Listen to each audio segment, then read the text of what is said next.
अध्यक्ष महोदय, अनेकांना आपली आपली भूमिका मांडण्याचा अधिकार आहे. इथं सन्माननीय सदस्य भास्करराव जाधव बसलेले आहेत, ते सिनियर आहेत. त्याच्यामध्ये त्यांनी काल काही बोलत असताना, मी काल सभागृहामध्ये नव्हतो परंतु मला बाकीच्यांनी माहिती दिली की अशा पद्धतीनं बोलले. त्याच्यामध्ये त्यांनी आमच्या आता 3 पक्षाचं सरकार आहे. भारतीय जनता पक्ष प्रमुख पक्ष आहे, शिवसेना आहे, आम्ही राष्ट्रवादी काँग्रेस पक्ष त्याच्यामध्ये, आणि आम्ही सगळेजण काम करत असताना कारण नसताना असं जरा भाजप सरकारमधल्या भाजपच्या काही मंत्र्यांची पण तक्रार आहे, शिवसेनेला देखील खात्याबद्दल तक्रार आहे. तुम्ही जर बघितलं भास्करराव सन्माननीय सदस्य, तर आत्ता निधी देत असताना कुठल्या कुठल्या विभागाला किती निधी दिला तो जरा आपण पहा. दुसरी गोष्ट, त्याच्यामध्ये त्यांनी सांगितलं की बाबा त्यांच्या मतदारसंघामध्ये गुहागरला छत्रपती शिवाजी महाराजांचा अश्वारूढ पुतळा करायचा, आणि मी अजित पवारांना पत्र दिलं. अजित पवारांनी ते पत्र बघितलं परंतु त्याच्यामध्ये काहीच बोलले नाही, होई बोलले नाही, नाही बोलले नाही. आणि त्याचा त्यांनी माझा थोडासा म्हणजे नाराज झालो. त्यांनी नाही नाराज झाले, बरंच काही अस्वस्थ झाले. त्याच्यामध्ये त्यांनी सांगितलं की ह्याच्यामध्ये असं व्हायला नको होतं वगैरे वगैरे त्यांनी त्यांच्यामध्ये सांगितलं. अध्यक्ष महोदय, मला खरं तर भास्करराव जाधवांना सांगायचं आहे, भास्करराव जाधवांची आज कितवी टर्म आहे? जवळपास 6 टर्म पूर्ण झालेत तुमच्या, आणि 7वी टर्म आहे. म्हणजे MLC पण त्याच्यामध्ये जर धरली तर त्या गोष्टी. अध्यक्ष महोदय, ह्यामध्ये इतक्या टर्ममध्ये ते कॅबिनेट मिनिस्टर होते, ते नगरविकास खात्याचे राज्यमंत्री देखील होते. मग इतक्या वर्षात ते त्या भागामध्ये प्रतिनिधित्व करता चिपळूणचं केलं, गुहागरचं केलं. मग इतक्या दिवसामध्ये का नाही छत्रपती शिवाजी महाराजांचा अश्वारूढ पुतळा उभा केला? मला ते काही कळलं नाही.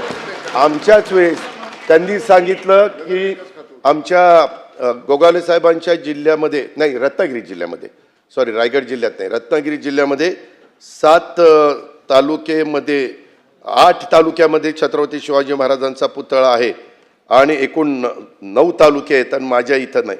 अध्यक्ष महोदय, वास्तविक इतक्या दिवसात पुतळा आपण उभा केला नाही, संपूर्ण खापर आमच्या माती मारायचं.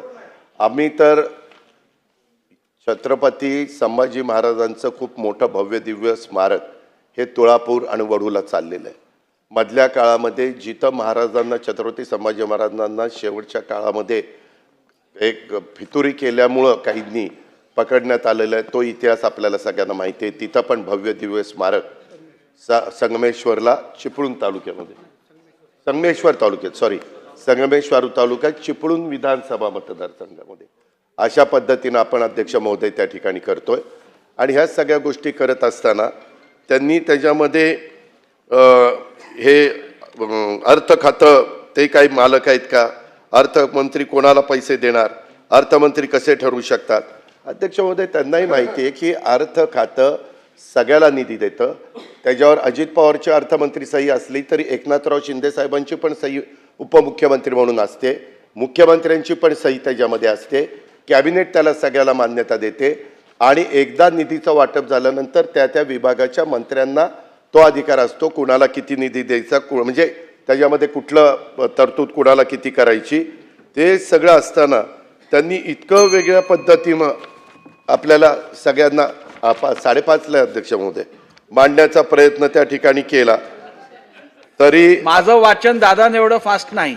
नाही, 5:30ला गेलो. अच्छा, ते सगळं सांगून तुम्हाला मला एवढंच त्याच्यामध्ये सांगायचं, वास्तविक मी काही मालक नाहीये, सगळे मिळून हे सरकार चालवतात.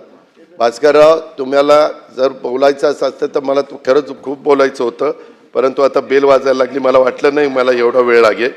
परंतु अध्यक्ष महोदय, एकंदरीतच महसूल जमा किती होतो, त्या त्या विभागाला आउटलेट दिला जातो, मग ते पैसे त्या त्या विभागाने खर्च करायचे.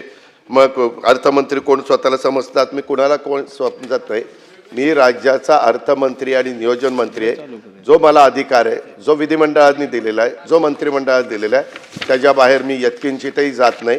मला महाविकास आघाडीमध्ये देखील मी सरकारमध्ये काम केलेलं आहे, महायुतीमध्ये देखील मी काम करतोय. त्याच्यामुळे एकंदरीत अशा प्रकारच्या सरकारमध्ये काम करत असताना कसं सर्वांना बरोबर घेऊन जायचं ह्याचं आम्हाला ज्ञान आहे. त्याच्यामुळे इतरांनी आम्हाला उपदेश करायचं काही कारण नाही असं मला स्पष्ट सांगायचं आहे.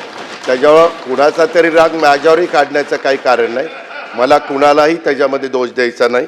एवढंच अध्यक्ष महोदय सांगतो. मी आपल्या अनुमतीने सन 2025-26च्या जून जुलै 2025च्या पावसाळी अधिवेशनात नगरविकास विभागाच्या बाब क्रमांक 74 ते 92 खाली अनिवार्य व कार्यक्रम करता रुपये 15,465 कोटी 13,33,000 रुपये, सार्वजनिक बांधकाम विभागाच्या बाब क्रमांक 97 ते 141 खाली अनिवार्य व कार्यक्रम करता रुपये 9,068 कोटी रुपये 49,35,000, पर्यावरण व वातावरण बदल विभागाच्या बाब क्रमांक 283 खाली कार्यक्रम करता रुपये 238 कोटी इतक्या रकमेच्या पुरवणी मागण्या मंजूर करण्याची विनंती सन्मान्य सभागृहास करतो. धन्यवाद.